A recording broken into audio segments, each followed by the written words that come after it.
Ang unang sulat ni Pablo kay Timoteo. Unang kabanata. Mula kay Pablo na apostol ni Kristo Jesus ayon sa utos ng Diyos na ating tagapagligtas at ni Kristo Jesus na ating pag-asa. Kay Timoteo na tunay kong anak sa pananampalataya. Sumaiyo nawa ang pagpapala, habag at kapayapaan buhat sa Diyos Ama at kay Kristo Jesus na ating Panginoon. Gaya ng itinagubiling ko sa iyo bago ako pumunta sa Macedonia, ibig kong manatili ka sa Efeso upang sabihan mo ang ilang tao diyan na huwag magturo ng maling aral at huwag nilang pag-aksayahan ng panahon ng mga alamat at mahabang talaan ng mga angkan. Yan ay pinagmumulan lamang ng mga pagtatalo at hindi nakakatulong sa tao upang matupad ang plano ng Diyos sa pamamagitan ng pananampalataya. Ang layunin ng tagubiling ito ay upang magkaroon kayo ng pag-ibig na nagmumula sa pusong dalisay, malinis na budhi at tapat na pananampalataya. May ilang tumalikod sa mga bagay na ito at nalulong sa walang kabuluhang pakikipagtalo. Ibig nilang maging tagapagturo ng kautusan, gayong hindi naman nila nauunawaan ang kanilang sinasabi at ang kanilang ipinagpipilitang ituro.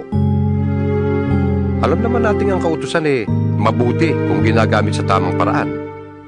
Alalahanin natin ang kautusan ay hindi ginawa para sa mabubuting tao, kundi para sa mga walang kinikilalang batas at mga kriminal, para sa mga hindi kumikilala sa Diyos at mga makasalanan, para sa mga lapastangas sa Diyos at walang hilig sa kabanalan, para sa mga mamamatay tao at pumapatay ng sariling ama o ina. Ibinigay rin ang kautusan para sa mga mahihilig sa kahalayan at nakikiapit sa kapwa lalaki, para sa mga kidnapper, para sa mga sinungaling, at mga saksing hindi nagsasabi ng totoo. Ang kautusan ay ibinigay para sa lahat ng mga sumasalungat sa mabuting aral. Ang aral na ito'y ayon sa magandang balita na ipinagkatiwala sa akin ng dakila at mapagpalang Diyos. Nagpapasalamat ako sa ating Panginoong Hesukristo na nagbibigay sa akin ng lakas, dahil itinuring niya akong karapat-dapat na maglingkod sa Kanya. Kahit na noong unay nilapastangan, inusig at nilait ko siya. Sa kabila nito'y nahabag sa akin ng Diyos, sapagkat hindi ko nalalaman ang aking ginagawa noong ako'y hindi pa sumasampalataya. Sumagana sa akin ang kagandahang loob ng ating Panginoon at ipinagkaloob niya sa akin ang pananampalataya at pag-ibig na natatagpuan sa ating pakikipag-isa kay Kristo Jesus. Totoo ang pahayag na ito at dapat paniwalaan ng lahat, na si Kristo Jesus ay dumating sa sanlibutan upang iligtas ang mga makasalanan, at ako ang pinakamasama sa lahat. Ngunit akong pinakamasama ay kinahabagan upang ipakita ni Kristo Jesus kung gaano siya katiyaga at maging halimbawa ito sa mga sasampalataya at bibigyan ng buhay na walang hanggan. Purihin natin at walhatiin magpakailanman ang iisang Diyos, Haring walang hanggan, walang kamatayan at di nakikita. Amen. Timoteo, anak ko, ang mga bagay na ito'y itinatagubilin ko sa iyo ayon sa mga pahayag na sinabi tungkol sa iyo, upang sa pamamagitan ng mga ito ay masiglakan makipaglaban. Nataglay ang matibay na pananampalataya at malinis na budhi. May mga taong hindi sumunod sa kanilang budhi, at dahil dito, ang pananampalataya nila ay natulad sa isang barkong nawasak. Kabilang sa mga iyon sina Himeneo at Alejandro. Kaya ipinaubaya ko na sila kay Satanas upang matigil na kanilang paglapastangan sa Diyos. Ikalawang kabanata. Una sa lahat, ipinapakiusap kong idulog ninyo sa Diyos ang inyong mga kahilingan, panalangin, pagsamo, at pasasalamat para sa lahat ng tao, at para sa mga hari at may kapangyarihan, upang tayo makapamuhay ng tahimik, payapa, marangal, at may kabanalan. Yan ang mabuti at nakalulugod sa Diyos na ating tagapagligtas. Ibig niyang ang lahat ng tao ay maligtas at makaalam ng katotohanan ito. Iisa ang Diyos at iisa ang tagapamagitan sa Diyos at sa mga tao, ang taong si Kristo Jesus, na naghandog ng kanyang buhay upang tubusin ang lahat. Ang katotohanan ito ay pinatunayan sa takdang panahon. Dahil dito, ako'y pinili upang maging tagapangaral, apostol, at tagapagturo ng pananampalataya at katotohanan ito sa mga hintil. Totoo ang sinasabi kong ito at hindi ako nagsisinungaling. Ibig kong ang mga lalaki sa lahat ng dako ay manalangin ng may malinis na puso, walang sama ng loob at galit sa kapwa. Ang mga babae naman ay dapat maging mahinhin, maayos at maingat sa pananamit at ayos ng buhok. Ang maging hiyas nila'y hindi ang mamahalin at mararangyang damit, mamahaling alahas na ginto o perlas. Sa halip, ang maging gayak nila ay mabubuting gawa, gaya ng nararapat sa mga babaeng itinuturing na makadiyos. Ang babae ay kailangang tumahimik sa panahon ng pagpupulong ng iglesia at lubos na pasakop.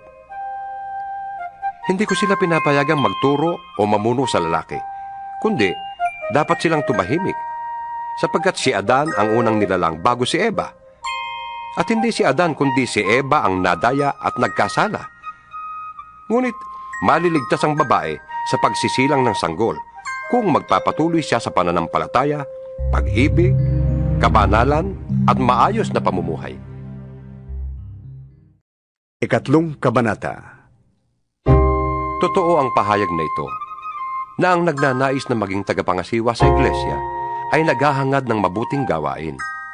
Kaya nga, ang isang tagapangasiwa ay kailangang walang kapintasan. Isa lamang ang asawa, marunong magpigil sa sarili, maingat, kagalang-galang, bukas ang tahanan sa iba, at may kakayahang magturo. Hindi siya lasenggo, hindi marahas, kundi mahinahon, hindi mahilig makipag-away, at hindi maibigin sa salapi. Dapat, mahusay siyang mamahala sa sariling pamilya, iginagalang at sinusunod ng kanyang mga anak. Sapagkat paano siya makapangangasiwa ng maayos sa iglesia ng Diyos kung hindi niya maiayos ang sarili niyang pamilya? Kailangang siya matagal ng mananampalataya, sapagkat kung hindi, baka siya maging palalo at mapahamak na gaya ng dyablo. Bukod dito, kailangang siya may mabuting patotoo sa paningin ng mga hindi sumasampalataya upang di siya mapintasan at hindi mahulog sa bitag ng dyablo. Ang mga tagapaglingkod naman ay dapat ding maging kagalang-galang, tapat mangusap, hindi lasenggo, at hindi sakim sa salapi. Kailangan sila'y tapat sa pananampalataya na ating ipinapahayag at may malinis na budhi. Kailangang subukin muna sila. At kung mapatunayan sila'y karapat-dapat, ay saka sila gawing tagapaglingkod. Gayon din naman, ang mga babaeng tagapaglingkod ay dapat na maging kagalang-galang, hindi tsismosa, mapagtimpi, at matapat sa lahat ng mga bagay. Ang mga tagapaglingkod sa iglesia ay dapat isa lamang ang asawa at maayos mga siwa sa kanyang mga anak at sambahayan. Ang mga tagapaglingkod na tapat sa tungkulin ay iginagalang ng mga tao at buong tiwalang makapagpapahayag tungkol sa pananampalataya kay Kristo Jesus. Umaasa akong magkikita tayo sa lalong madaling panahon. Ngunit isinulat ko ang mga ito upang kung hindi ako makarating agad, ay malaman mo kung ano dapat na maging ugali ng mga taong kabilang sa sambahayan ng buhay na Diyos sa iglesia na haligi at saligan ng katotohanan. Hindi maikakaila na napakadakila ng hiwaga ng ating relihiyon. Siya'y nahayag ng maging tao, pinatunayang matuwid ng Espiritu, at nakita ng mga anghel, ipinangaral sa sanlibutan, pinaniwalaan ng lahat at itinaas sa kalangitan. Ika-4 na kabanata. Maliwanag ang sinasabi ng Espiritu na sa mga huling araw ay iiwan ng ilan ang pananampalataya. Susunod sila sa mga mapanlinlang na espiritu at sa mga turo ng mga demonyo. Ang mga turong ito'y pinalalaganap ng mga taong sinungaling at may mga manhid na budhi. Ipinagbabawal nila ang pag-aasawa at ang ilang uri ng pagkain. Mga pagkaing nilikha ng Diyos upang kaining may pasasalamat ng mga mananampalataya at nakakaunawa ng katotohanan. Ang lahat ng nilikha ng Diyos ay mabuti at walang dapat ipalagay na masama. Sa halip ay dapat tanggaping may pagpapasalamat, sapagkat ang mga ito'y nililinis ng salita ng Diyos at ng panalangin. Kung ituturo mo sa mga kapatid ang mga bagay na ito, ikaw ay magiging mabuting lingkod ni Kristo Jesus. Maipapakita mong pinalakas ka ng mga turo tungkol sa pananampalataya at sa mabuting aral na iyong sinusunod. Huwag mong pag-aksayahan ng panahon ang mga alamat na walang halaga. Sa halip, magsanay ka sa kabanalan. May pakinabang sa pagpapalakas ng katawan, ngunit ang pagsasanay sa kabanalan ay mapapakinabangan sa lahat ng paraan, sapagkat ito'y may pangako hindi lamang sa buhay na ito ngayon, kundi maging sa buhay na darating. Totoo ang salitang ito at dapat paniwalaan ng lahat.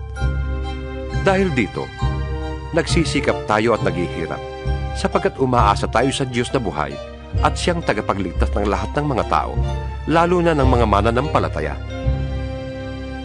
Ituro mo't ipatupad ang lahat ng ito. Huwag mong hayaang hamaking ka ninuman dahil sa iyong kabataan. Sa halip, sikapin mong maging halimbawa sa mga mananampalataya sa iyong salita, ugali, pag-ibig, pananampalataya, at malinis na pamumuhay. Habang wala pa ako riyan, iukol mo ang iyong panahon sa pagbabasa ng kasulatan sa harap ng mga tao, sa pangangaral at sa pagtuturo. Huwag mong pababayaan ang kaloob ng Espiritu Santo na ibinigay sa iyo ng magsalita ang mga propeta at ipatong sa iyo ng mga pinuno ng iglesia ang kanilang kamay. Isagawa mo ang mga ito at pag-ukulan mo ng panahon upang makita ng lahat ang iyong pag-unlad. Pakaingatan mo ang iyong pagkilos at pagtuturo. Patuloy mong gawin ang mga bagay na ito upang maligtas ka, pati na ang mga nakikinig sa iyo. 5 Kabanata. Huwag mong pagsasalitaan ng marahas ang lalaking nakatatanda sa iyo, kundi paalalahanan mo siya na parang sarili mong ama. Pakitunguhan mo namang parang kapatid ang mga nakababatang lalaki. Ituring mong parang sariling ina ang matatandang babae, at pakitunguhan mo ng buong kalinisan ang mga kabataang babae na parang mga kapatid. Igalang mo ang mga biyudang walang ikabubuhay. Subalit, kung ang isang biyuda ay may mga anak o apo, sila ang unang dapat kumalinga sa kanya bilang pagtanaw ng utang na loob, sapagkat ito'y nakalulugod sa Diyos. Ang tunay na biyuda ay iyong nag-iisa na sa buhay, at tanging sa Diyos lamang umaasa, kaya't patuloy siyang nananalangin sa araw at gabi. Samantala, ang biyudang nabubuhay sa kalayawan ay maituturing ng patay. Ipatupad mo sa kanila ang utos na ito upang walang maisumbat sa kanila ang sinuman. Ang sinumang hindi kumakalinga sa kanyang mga kamag-anak, lalo na sa mga kabilang sa kanyang pamilya, ay tumatalikod sa pananampalataya at mas masama pa sa isang di mananampalataya. Ang biyudang dapat isama sa listahan ng tutulungan ay iyong di bababa sa 60 taong gulang. Minsan lamang nag-asawa, kilala sa paggawa ng kabutihan, nagpalaki ng maayos sa kanyang mga anak, magiliw tumanggap sa nakikituloy sa kanyang tahanan, naglingkod ng may kababaang loob sa mga kapatid sa Panginoon, tumulong sa mga nangangailangan at inialay ang sarili sa paggawa ng mabuti. Huwag mong isasama sa listahan ng mga biyuda ang mga bata pa, sapagkat kapag nag-aalabag ka nilang pagnanasa, mapapalayo sila kay Kristo at mag-aasawang muli. Sa gayon, nagkakasala sila dahil sa hindi pagtupad sa una nilang pangako kay Kristo. Sila'y nagiging tamad at nag-aaksaya ng panahon sa pangangapit bahay.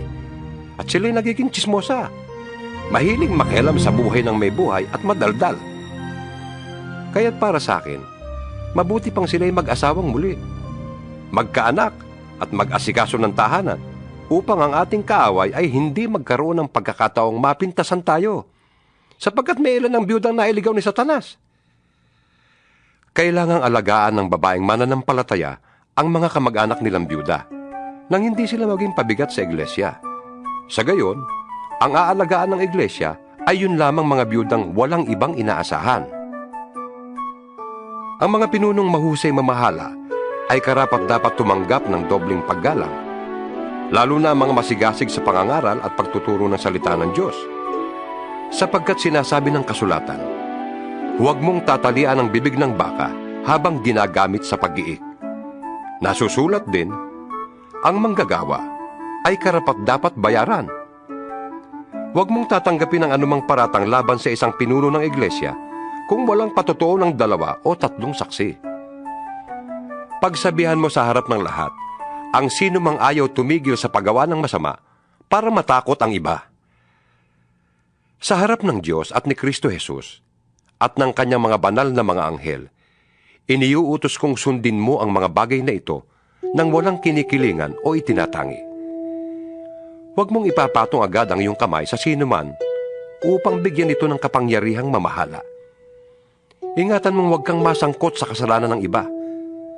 Manatili kang walang dungis. Huwag tubig lamang ang iyong iinumin. Uminom ka rin ng kaunting alak para sa iyong sikmura at dahil sa iyong madalas na pagkakasakit. May mga taong lantad na ang kasalanan bago pa humarap sa hukuman. At meron din namang ang kasalanan ay huli na kung mahayag. Gayon din naman, may mabubuting gawa na madaling mapansin. Ngunit, kung hindi man mapansin agad, ito'y hindi malilihim habang panahon. Ika-6 na kabanata.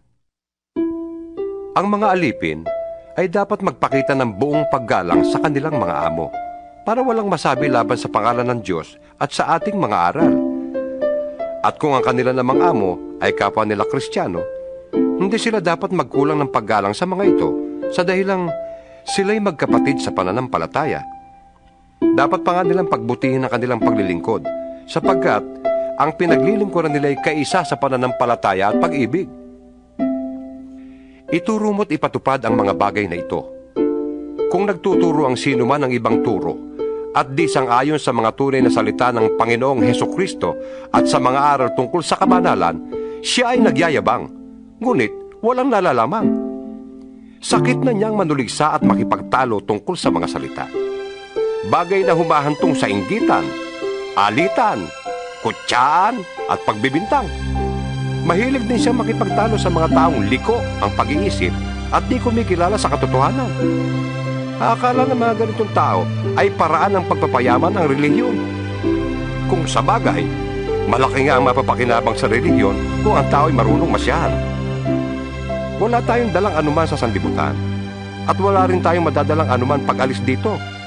Kaya, dapat na tayong masyahan kung tayo'y may kinakain at may isinusuot. Ang mga nagnanasang yumaman ay nauhulog sa tukso at nasisilo sa bitag ng masasamang hangaring magtutulak sa kanila sa kamatayan at kapahamakan. Sapagkat ang pag-ibig sa salapi ay ugat ng lahat ng kasamaan. Dahil sa paghahangad na yumaman, may mga taong nalalayo sa pananampalataya at nasasadlak sa maraming kapighatian. Ngunit ikaw na lingkod ng Diyos, umiwas ka sa mga bagay na ito. Sikapin mong mamuhay ng matuwid, may kabanalan, pananampalataya, pag-ibig, pagtitiis at kahinahunan. Ipaglaban mo ng puspusan ng pananampalataya.